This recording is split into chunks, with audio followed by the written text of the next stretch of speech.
Vijayasai Reddy sir నేను first time విశాఖపట్నంలోనే చూసిన ఆయన్ని. నాకు చిన్నప్పటి నుంచి ఒక సర్పంచ్ కూడా తెలియదు.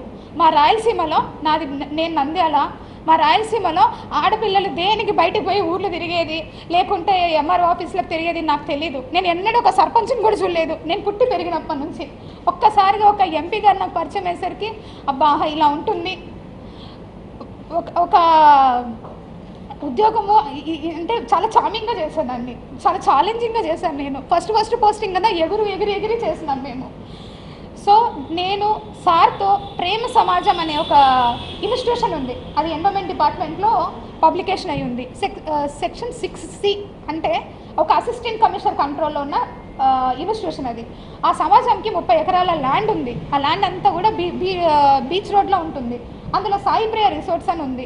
ఆ రిసార్ట్స్ వాళ్ళు 30 ఎకరాల భూమిని వాళ్ళొక్కరే ఎంజాయ్ చేస్తూ చాలా తక్కువ అమౌంట్ నాకు గుర్తులేదు, అప్ టు 5 lakhs లోపే ఉంది. చాలా తక్కువ అమౌంట్ని వాళ్ళు పే చేస్తూ ఉన్నారు. అది నా దృష్టికి వచ్చింది సార్ ద్వారా. సరే అనేసి నేను ఇన్స్పెక్షన్కి వెళ్ళాను. అప్పటికే నాకంటే ముందు ఒక 10 మంది ఆఫీసర్స్ చూసింటారు అలాంటి, కానీ ఎవ్వరు ఎవిక్షన్ చేయించలేదు. నేను పోయినాను, సాయి ప్రియ సార్ వాళ్ళతో మాట్లాడాము. సార్ అన్నారు మేము ఇది వాడుకుంటున్నాం, మిగిలినంతా కూడా ఖాళీగా ఉందన్నారు. Then I said that sir మీరు అలా ఉన్నప్పుడు మరి మా భూమి మాకు ఇచ్చేయండి, మాకు అప్పచెప్పండి. ఆ ప్రేమ సమాజం వాళ్ళు వేరే వాళ్ళకి అయినా లీజ్కి ఇచ్చుకుంటారు, వాళ్ళు ₹1 బెనిఫిట్ పొందుతారు అన్నారు. మరి మా 2.5 ఎకరాల్లో వాళ్ళు ఆల్రెడీ అప్పటికే 1/4 బిల్డింగ్ వాళ్ళ కళ్యాణ మండపం కట్టుకున్నారు, 3/4 బిల్డింగ్ మన ఎండోమెంట్ డిపార్ట్మెంట్ ల్యాండ్ వాడుతూ ఉన్నారు. సో దట్ ఆ 3/4 బిల్డింగ్కి కూడా నేను చాలా అమౌంట్ నన్నే అడిగారు ఎంత లీజ్ అమౌంట్ అని. నేను రిజిస్ట్రేషన్ డిపార్ట్మెంట్కి అప్లై చేసి అప్పుడున్న మార్కెట్ వాల్యూ ఎంత ఉందో 22.5 లక్ష అమౌంట్, 5 లక్షల లోపల అమౌంట్ కంటే 22.5 లక్ష అమౌంట్ని ఒక్కసారిగా వాళ్ళకి లీజ్కి పెంచేసి అప్పుడున్న కమిషనర్ గారు అర్జున్ రావు గారు ఇచ్చారు. ఇక్కడ నేను ఎవరి ల్యాండ్ తీసుకొని వచ్చాను? ఎండోమెంట్ భూమిగా తెచ్చాను. ఎవరికి ఇచ్చాను?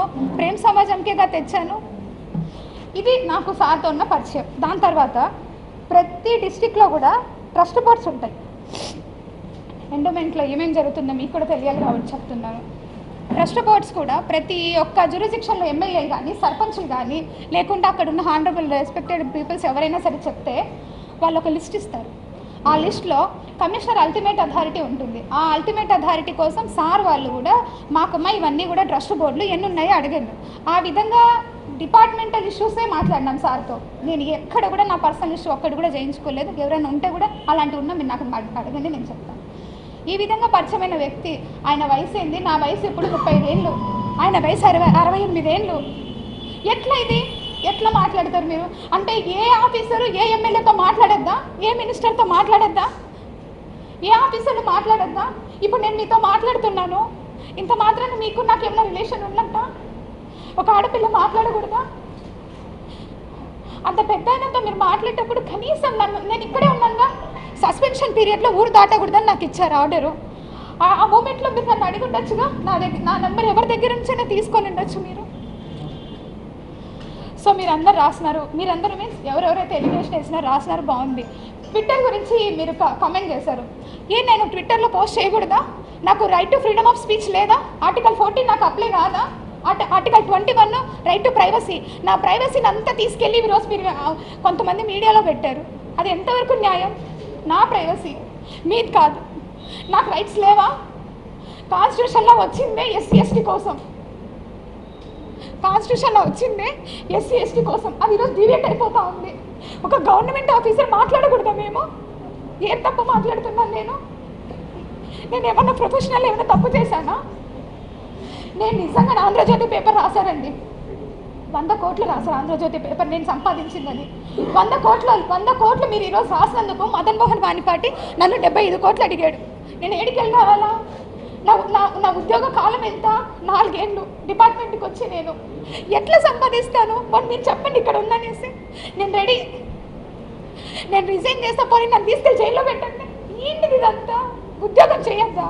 నేను కాదండి, ప్రతి ఒక్క గవర్నమెంట్ ఆఫీసర్ సఫర్ అవుతున్నారు. ఉమెన్ గవర్నమెంట్ ఆఫీసరు, మీకేం తెలుసు ఎన్ని హరాస్మెంట్స్ జరుగుతుంటాయో మాకు. పొద్దున్న లేయాలా, వంట చేసుకోవాలా, పిల్లల్ని చూసుకోవాలా, పరిగెత్తాలా, ఉద్యోగం చేయాలా. నా ర్యాంకు, నాది గస్టెడ్ ఆఫీసర్ ర్యాంకు. ఎన్ని బర్డెన్స్ ఉంటాయి.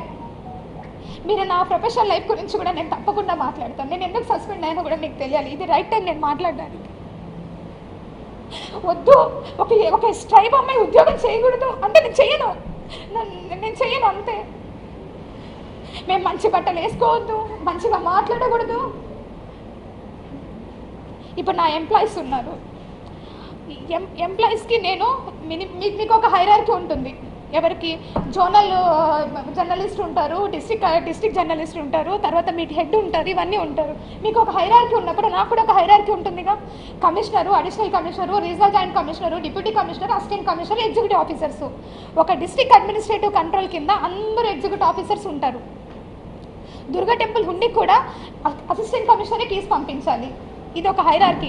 సెక్షన్ 6A-B-C అని 3 ఇన్స్టిట్యూషన్స్ ఉంటాయి, 3 హైరార్కీలు ఉంటాయి. నేను నా కంట్రోల్లో ఉండే అన్నీ కూడా సెక్షన్ 6C ఇన్స్టిట్యూషన్స్, అంటే బిలో 5 lakhs రూపీస్ ఉన్న ఇన్కమ్ ఉన్న ఇన్స్టిట్యూషన్స్ నా దగ్గర ఉంటాయి. నాకు 9 ఛార్జీలు పెట్టారు. ఆ 9 ఛార్జీల్లో ఒక ఛార్జీ నెంబర్ 5 మాత్రమే నాకు. Please I request all the media, I am not here for sensation. Final గా నాకు DNA టెస్ట్ చేయాలి. నేను ఎవరెవరి పేర్లు అయితే నేను కమిషనర్ గారికి రాసిన లెటర్ కి 100% కట్టుబడి ఉన్నాను. నాకు DNA టెస్ట్ చేసి ప్రూవ్ చేయాలి. ఒకవేళ కాని వ్యక్తి అయితే ఎవరైతే నేను ప్రజల ముందర వాళ్ళ కాలం మీద పడి సారీ చెప్తాను. కాకపోతే తండ్రి అయితే మాత్రం ఎవరన్నా తండ్రి నేను తేలితే మాత్రం ఆ తర్వాత వాళ్ళు కంపెన్సేషన్. ఆమె కడుపుతో ఉన్నప్పుడు మీరు శారీరకంగా మానసికంగా వేధించారు? లేదు, నేను అమెరికా ఉంటే ఆమె కడుపులో నేను అమెరికాలో పుట్టేటప్పుడు ఇద్దరు ట్విన్స్ పుట్టారు. ఆ రోజు వెళ్ళిపోయిండాల్సింది కదా సార్. ఒకవేళ అలా వేధించుంటే నాకు ఈ మొగుడు వద్దనేసి వదిలి వెళ్ళిపోయిండాల్సింది కదా. ఎందుకుంది నాతోటి 10 ఏళ్ళు 11 ఏళ్ళు ఎందుకుంది నాతోటి? మీరు ఇదే ఆరోపణలు ఎన్నాళ్ళు ఎందుకు ఆగారు? ఈ ప్రభుత్వం లేదు, నేను ఎవిడెన్సెస్ కలెక్ట్ చేసుకోవాలి కదా సార్. 2-3 ఏళ్ళు రంకుని పొంకుని బయటకి దీనికి ఎవిడెన్సెస్ ఐ నీడ్ అట్లీస్ట్ 6 months ఆఫ్ టైం. ఓకే, మీ వెనక టీడీపీ ఉందని చెప్పి. లేదు I swear I am academician. నేను ఒక విద్యావేత్తని. I'm not a politician, I'm unbiased person, I'm neutral person. I'm not a politician, I'm not an industrialist. విడాకులు అయిన ఆమె 2016లో మీకు లేదు కాదు, ఇందాక చెప్తాను sir. Fake document. I'm ready for lie detector, I'm ready for forensic test. That document is return on 11th June 2024. అంటే mutual understanding లేదు, విడాకులు ఏది కాదు, మీ సంతకం లేదు ఉండదు కదా అందులో. మ్యూచువల్ వెళ్ళిన మాట వాస్తవమే. కానీ వెళ్ళేటప్పుడు కొన్ని టర్మ్స్, కానీ మధ్యలోకి వచ్చిన తర్వాత I thought I should stop. నేను ఏ వాయిదాకి వెళ్ళలేదు. నాకు ఇప్పుడు మ్యూచువల్ వద్దు అనుకున్నాను. నాకు బేబీకి తండ్రి కావాలని ఆగే. అంటే మ్యూచువల్ ఫస్ట్ వెళ్ళాలనుకో వెళ్ళిరా ఫస్ట్ అనుకున్నాను. అంటే ఈ టార్చర్ తట్టుకోలేక ఇన్ని లేపేస్తారు, నీకు భయం ఉంది, ఈ గోలంతా నాకెందుకు తల్లి. నేను మ్యూచువల్కి వెళ్ళింది మొన్న మేడం ఏప్రిల్లో. బాబు పుట్టిన తర్వాత, బాబు పుట్టిన 1 yearకి వెళ్ళాం. 1 year కంటే మొన్న ఏప్రిల్లో మ్యూచువల్కి వెళ్ళాం.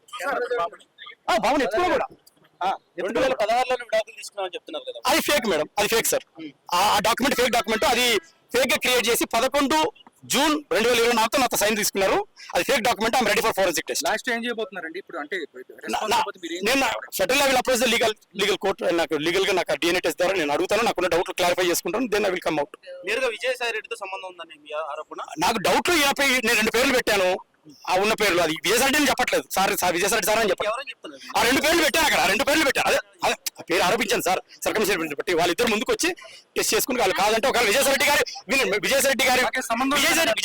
ఫేమ్ ఏమైనా డ్యామేజ్ అయితే ఆయన కాళ్ళ మీద పడి సారీ చెప్తాను. కానీ శాంతి చెప్పింది తన పేరు శాంతి చెప్పింది. తన పేరు కమిషనర్ గానే మాకు అధికారిగా ఒక ఎంపీగా మాత్రమే పరిచయం అని వాళ్ళు అంటున్నారు. So God knows the truth, sir. If they have that much integrity, let them come for the DNA test. వాళ్ళకి నిజంగా అంత ఇంటిగ్రిటీ ఉన్నప్పుడు ఈ మీడియా హంగామా ఫైటింగ్ ఎందుకు? రేపు వచ్చేస్తాను రెడీ చేసుకొని చెప్తే అయిపోతుంది కదా. రేపు వచ్చేస్తాను రెడీ చేసుకుంటే అయిపోతుంది కదా. ఎందుకు ఈ ఫైటింగ్ సార్?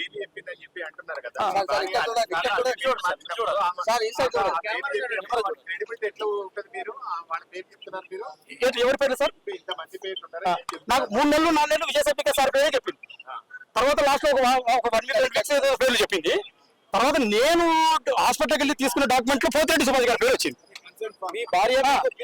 మీ భార్య మీకు విజయసాయి రెడ్డి పేరు చెప్పినప్పుడు అప్పుడు మీరు ఎందుకు మీడియా ముందుకు రాలేదు? నేను అప్పుడు నాకు ఎవిడెన్సెస్ కావాలి కదా సార్. ఇప్పుడు భార్య చెప్పింది కదా, అదే డైరెక్ట్ గా రాలేదు కదా. నేను ఐ నీడ్ టు అండర్స్టాండ్ అసలు ఏం జరిగింది. I have to connect the dots. అసలు ఏం జరిగింది నాకు టైం పడుతుంది కదా సార్. అంత పెద్ద డైరెక్ట్ గా అటాక్ చేయలేను. అంటే ఇప్పుడు కూడా ఎవిడెన్స్ లేదు విజయసాయి రెడ్డి గారి మీద. ఇప్పుడు కూడా మీకు అదే సర్కమ్స్టెన్షియల్ ఎవిడెన్స్ అంటున్నాను. ఒకవేళ కాకపోతే నేను బేషరతుగా సారీ చెప్తాను సార్ కాళ్ళ మీద పడి. మొత్తం ఇప్పుడు ఏదైతే వాళ్ళకి పేరు ఏదైతే ఉందో మొత్తం పోయింది, దానికి మీరు తిరిగి అదే సార్ సార్ ఇది ప్రజాస్వామ్యం సార్. ఇది డెమోక్రటిక్ కంట్రీ. ఆమె పేరు చెప్పింది, అదే పేరు నేను చెప్పాను. దీంట్లో తప్పేముంది? ఇప్పుడు ఆమె పేరు చెప్పింది, నేను విజయసాయి రెడ్డి సార్ అని చెప్పట్లేదు. విజయసాయి రెడ్డి సార్ బేబీకి తండ్రి అని చెప్పట్లేదు.